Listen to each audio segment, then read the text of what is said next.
오늘도 찰리형 시청 감사드려요. 구독, 좋아요 부탁드려요. 오늘과 내일 좀 중요한 지표가 이제 중국에서 나오고 내일 밤에 미국에서 이제 발표가 돼요. 그래서 그것에 따라서 금리의 어떤 그 방향성이 결정이 될 텐데 제가 이제 누차 말씀드리지만 뒤통수를 칠 만한 가장 큰 트리거가 되는 거는 아무래도 러시아 분쟁 사태가 되지 않을까. 그거랑 이제 연결해서 오늘 영상에 스토리 라인은 만들어 갈 건데 오페크가 또 중간에 껴 있어가지고 그 얘기도 이제 언급드리고 브릭스 언급도 이제 드릴 거예요. 브릭스가 뭐 단일 금융 결제망을 뭐 형성할 거다 이런 얘기들도 있더라고요. 제가 이제 그거랑은 XRP랑 연결해서 이제 언급을 드릴 거고 일단 첫 번째는 제가 이제 말씀드리고 싶은 게 어저께 이제 댓글 달아주신 분이 있는데 본인이 이제 GPU로 채굴하려고 해봤는데 시도를 해봤다. 이더리움 클래식은 양호하다. 효율이 괜찮다. 근데 지캐시는 효율이 떨어진다라고 언급을 하시더라고요. 그래서 뭐, 아, 그렇구나. 이제 저도 알게 됐고, 중요한 건 이노실리콘이나 이런 고성능 채굴기 같은 경우는 딱 이 정확하게 이 두 개밖에 채굴을 못해요. 이더리움 클래식과 지캐시밖에 일단은 채굴을 못해요. 다른 코인은 채굴을 하지 못해요. 절대로. 알고리즘 자체, 이 기계가 그렇게 구성이 돼서 일단 출시가 됐는데, 제가 이제 언급드리고 싶은 게 뭐냐면, GCash가 해시레이트가 요 근래 좀 많이 근래에 생각보다 많이 상승을 했어요. 가격적인 퍼포먼스가 아직 보여지는 건 없는데. 근데 그거랑 같이 연결해서 뭐 A식 채굴기랑 같이 연결해서 보시면 어떨까. 그리고 그 헤일로 그러니까 여태까지 지난 뭐 몇 년간에 걸쳐서 가장 큰 네트워크 업그레이드가 사실은 헤일로 아크인데 그것도 이제 연기가 됐죠 사실상. 그래서 끝까지 이제 포기하지 마시고 지켜보시면 분명히 좋은 일이 있을 거다라고 이제 전 생각을 합니다. 그리고 바이낸스는 아부다비에서 운영하기 위한 원칙적 승인을 받았다. 뭐 이런 얘기가 나오더라고요. 그래서 제가 이거를 보면서 어떤 생각을 했냐면 중국 외교 정책이 지금 들어가서 외교적으로 어떤 친교를 맺는 그런 국가들 있죠. 그런 국가들하고 라인 형성이 바이낸스가 지금 들어가서 라이센스를 받는 데랑 거의 비등비등하게 움직이고 있더라고요. 그래서 제가 상하이방에서 밀어주는 게 바이낸스 창펑자오다 이런 얘기가 루머로 사실 온라인상에서 퍼지긴 했었거든요. 여러분은 한번 생각을 한번 해보세요. 아무리 창펑자오가 이 가상자산 시장의 초기 투자자라고 하더라도 그냥 돈이 많다고 그래서 사업을 막 밀어붙일 수 있는 건 아니거든요. 돈이 많다고 그래서 인도에 들어가서 사업을 성공시킬 수 있는 건 아니거든요. 뭔가 힘이 필요해요. 정치적으로 뭔가. 그래서 누군가가 밀어주는 게 아닐까. 저 이제 그게 루머일 수도 있는데 그게 사실이라고 이런 걸 하나하나 보면서 저 이제 그렇게 생각됐고 테라 같은 경우도 권도영이 자 해가지고 뭐 테라 재단을 뭐 세워가지고 움직이고 있고 막 그런데 비트 매수를 지금까지도 계속 지속적으로 하고 있다라고 하더라고요. 어디서 돈이 나서 그렇게 나이가 어린 분이 나이가 어린 분이 어떻게 이렇게 비트코인을 계속 지속적으로 매수를 하고 테라 재단 설립과 테라를 어떻게 지금까지 이끌어 올 수 있었을까요? 그 배후를 면밀히 계속해서 이제 추적하고 조사하고 해 보면 결국에는 그 이면에는 직간접적으로 소프트뱅크의 어떤 그 서포팅이 있지 않았나. 그래서 이거는 뭐 제가 테라 재단하고 엮어서 3년 전에 이미 예측을 했던 거라 소뱅하고 그래서 그 뭐 어쨌든 루나코인 뭐 사신 분들 뭐 지금까지 가지고 계신 분들은 몇 명 없으시겠지만 어쨌건 지나가는 김에 그냥 언급을 드립니다. 자, 그리고 바레인, 두바이부터 해가지고 아부다비부터 해가지고 왜 바이낸스는 이렇게 중동 지역 국가에 이렇게 지금 계속 포커스를 맞춰서 계속 움직일까요? 오일머니하고 상관관계가 있지 않나라는 생각을 하게 됐어요. 그래서 오페크 결제망하고 이 가상자산 시장하고도 사실 연결고리를 한번 연결시켜 보면 재미난 그림이 있지 않을까라는 생각을 하게 됐어요. 자, 이거는 뭐 지나가는 김에 언급 드리는 거고 여기 각국의 인플레이션율이 여기 나와 있거든요. 미국이 지금 뭐 현재 0.25에서 0.5%거든요. 금리. 그래서 지금 5월 달에 제가 미디어를 보니까 거의 대부분의 미디어들이 0.5% 금리, 그것도 0.25%씩 올린다는 것도 아니고 0.5%씩 금리 인상을 앞으로 6번을 할 거다라는 미디어가 되게 많더라고요. 그래서 리세션이 올 거다라고 그런 견해가 거의 대부분 미디어가 거의 지배적이에요. 특히나 이제 조심해야 될 미디어가 어디냐면 CNBC하고 CNN하고 특히 블룸버그. 예.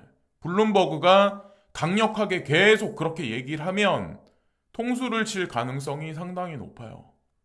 어쨌거나 오늘 중국 지표, CPI 지표, 그리고 내일 밤에 미국 CPI 지표가 어떻게 되냐에 따라서 이 뭐 변수가 분명히 작용을 하긴 하겠지만 일단은 이번 달 말이나 5월 달 초까지 러시아 분쟁 사태가 만약에 종식이 된다면 이것도 유가하고 그리고 천연가스 가격은 떨어질 거고 단기적으로 급등했던 인플레이션은 어느 정도 완화가 되면서 통수를 칠 연준에서 통수를 칠 가능성이 높고 왜냐하면 명분거리가 있기 때문에 그래서 만약에 불장이 와서 5월달, 6월달 특히나 이제 7월달 피크를 찍고 쭉 이제 점진적으로 이제 뭐 조정 장세에 들어가는 8월달 중순 정도가 될 텐데 가을부터는 진짜 조심해야 되지 않을까라고 하는 그런 시나리오를 제가 이제 생각을 해봤는데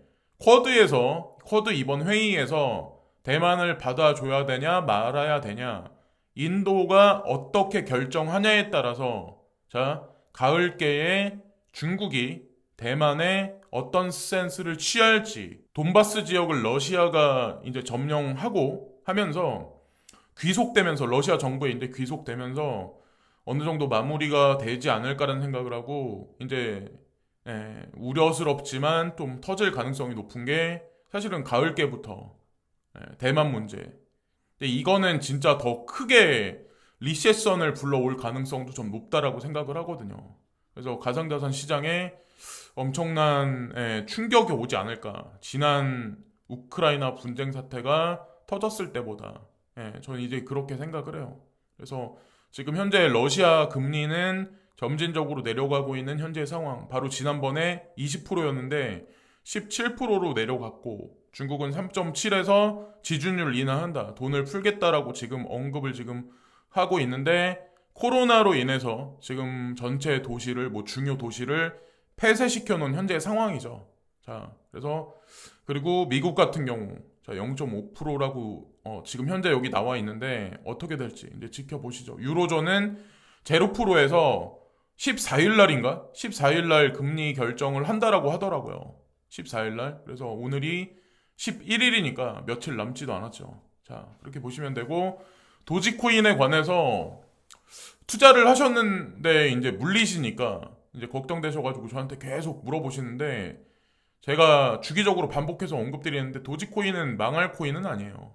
일단 뒷배가 앨런 머스크라는 어떤 이 인물이 있잖아요. 테슬라가. 그러면 테슬라 결제에서도 분명히 쓰여질 게 뻔한 거고 그리고 거기다가 트위터 지분의 9.2%를 테슬라가 이제 앨런 머스크가 매수를 하면서 많은 변화가 이제 올 6월 달에 트위터 블루에서 뭐 전체적인 큰 혁신의 변화가 있을 건데 그 결제에서도 도지코인을 사용해야 되지 않을까라고 언급이 있으면서 지금 뭐 어느 정도 가격도 상승이 있죠. 근데 이걸로 아마 끝나진 않을 거예요. 앞으로도 또 하락이 오겠지만 주기적으로 아마 앨런 머스크하고 이제 관여해서 테슬라 사고 관여해서 도지코인 립이 지속적으로 벌어지지 않을까. 그리고 밈코인 중에 대표적인 코인이 도지코인인데 도지코인은 실물 경제랑 연결해서 아마 북미에서는 가장 보편적으로 사용되어지지 않을까라고 제가 예전서부터 이제 언급을 드렸죠. 그리고 아까 제가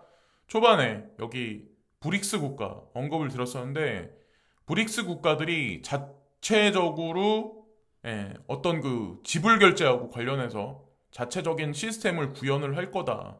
되게 아이러니하다는 생각 안 하시나요? 여기 보면은 SPFS, CIPS, SFMS 이게 다 한 라인으로 연결이 되는데 여기다가 또 브릭스 국가들이 또 통합해서 또 움직인대요.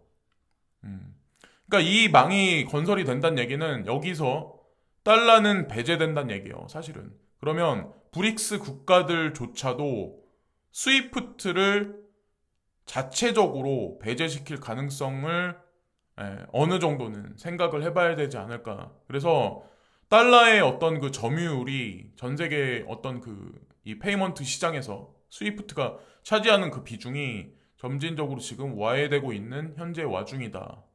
라고 이제 보시면 되지 않을까. 이게 되게 중요한 뉴스라고 이제 전 생각을 했거든요. 제가 이제 보면서. 그리고 미국 뉴욕 증시의 스태그플레이션과 미국 중앙은행인 연방준비제도의 긴축에 대한 불안감이 감도는 가운데 이번 주부터 상장 기업들이 본격적으로 분기 실적을 발표를 한다. 또 어닝 시즌이요.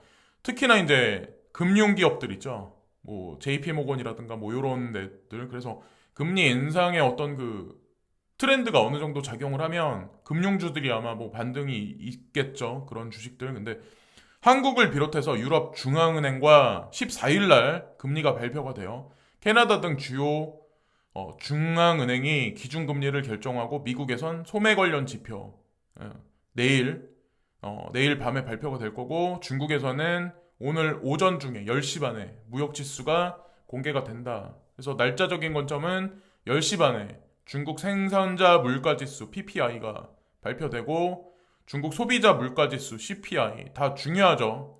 그래서 오늘 오전에 이제 발표가 될 거고 그래서 아마 시장이 지금 여러분들이 원하는 것만큼 아마 지금 막 이렇게 그러진 못할 거예요. 그래서 그리고 이거는 내일인데 내일 9시 반이네요. 한국 시간으로. 미국 소비자 물가지수 CPI, 근원 소비자 물가지수 CPI.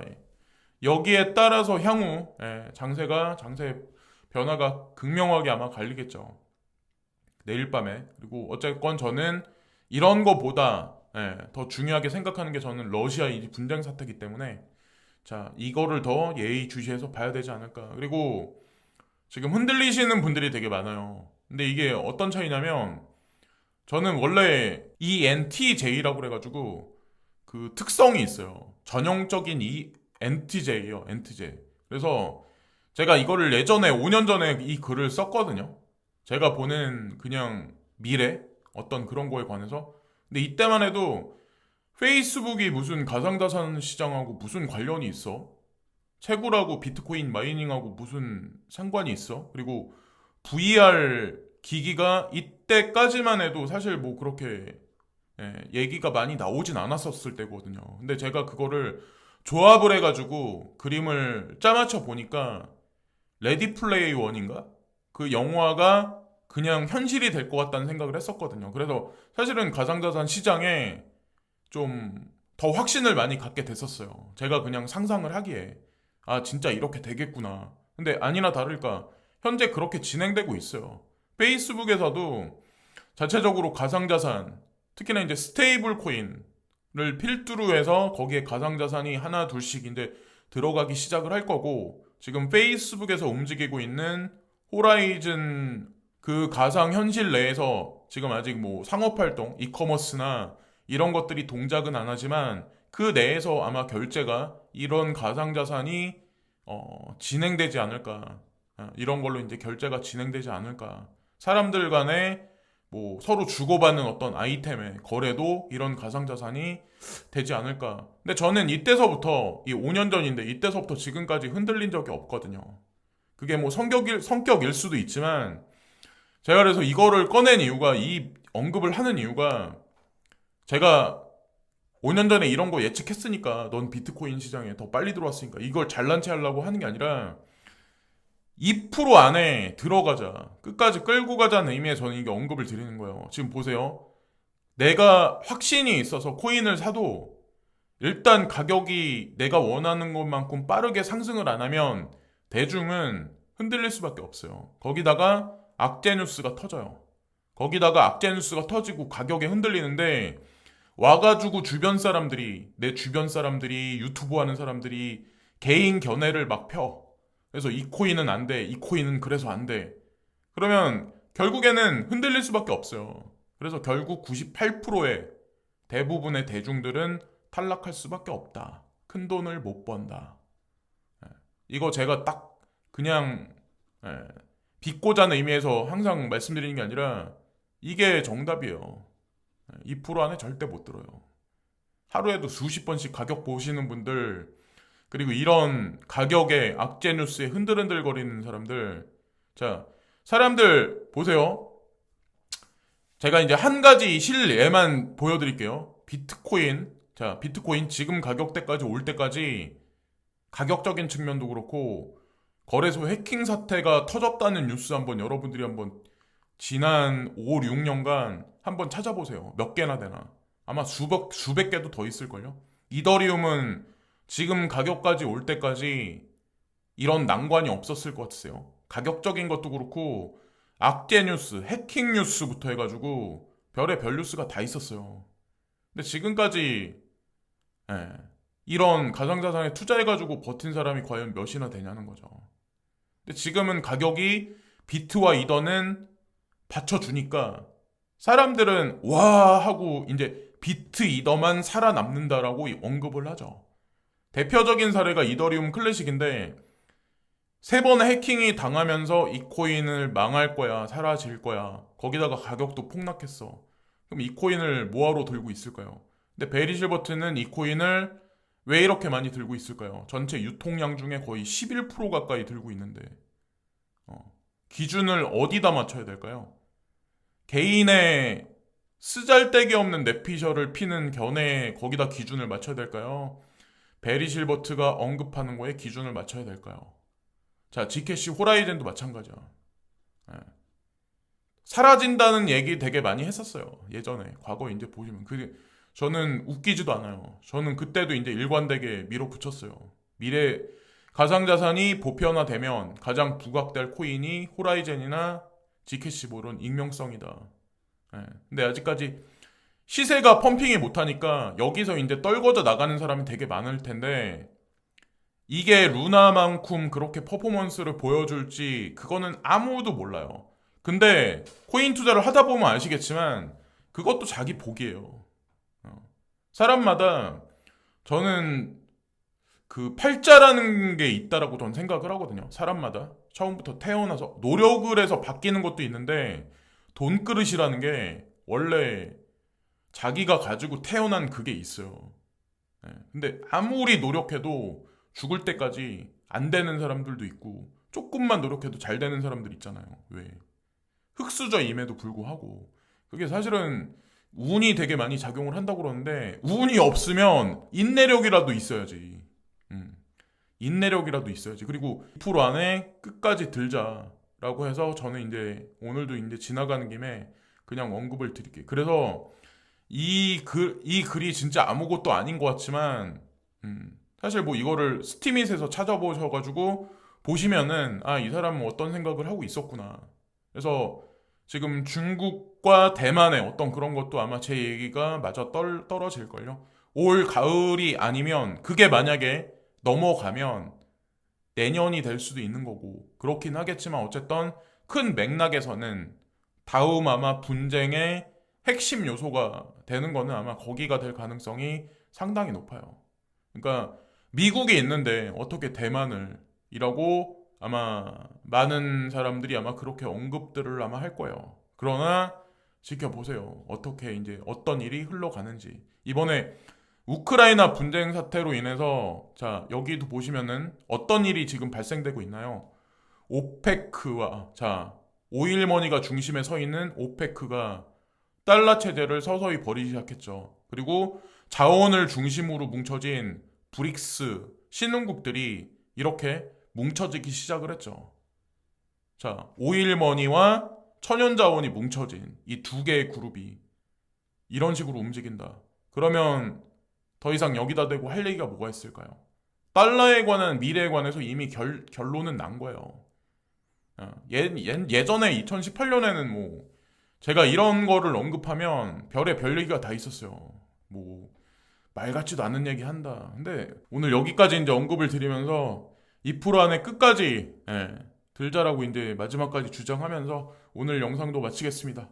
오늘도 영상 시청해주신 많은 분들께 진심으로 감사합니다. 오늘도 탈리형 시청 감사드려요. 구독, 좋아요 부탁드려요.